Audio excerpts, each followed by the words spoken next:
Right. Go ahead.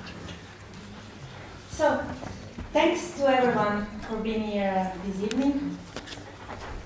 We are here this evening to discuss about past, present, and how the legacy of that past has consequences on our present. In the current context of commemoration and of a shared and conflicted past, be it in the context of the 1960 Rising or the Northern Ireland conflict and beyond, I would like to focus our attention on one of the most tragic events in the history of the Northern Ireland conflict. Because 2016 is also the 35th anniversary of the 1981 Northern Ireland hunger strikes.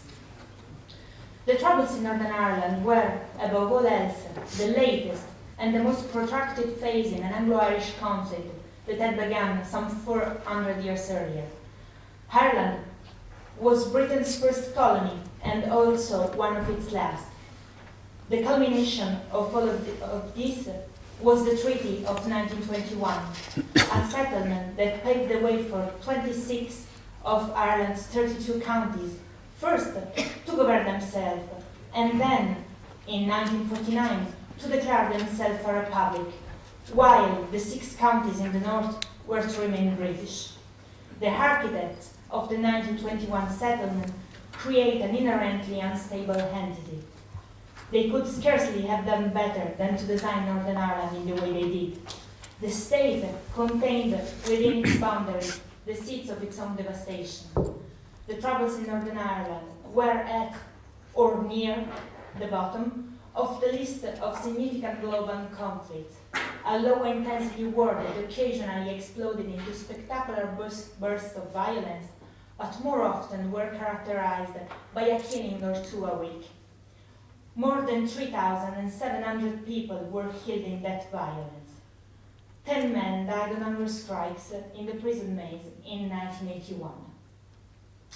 I met Laurence McKeown for the first time last April, and that interview has been the culmination of many years of studying and research in the Northern Ireland conflict. I was just an Italian student, worried to have the wrong approach in questioning a person who actually lived those tragic facts and who was on hunger strikes for 70 days.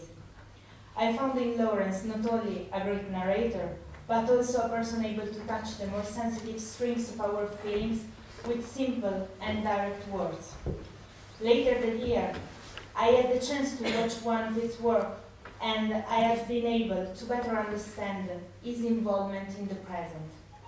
After that conference, entitled Ireland, a Shared Future, I then had the idea to invite Laurence this evening, being sure that no one could be more appropriated than him to discuss about those visible signs which remains in societies as evidence of the conflict that recently took place.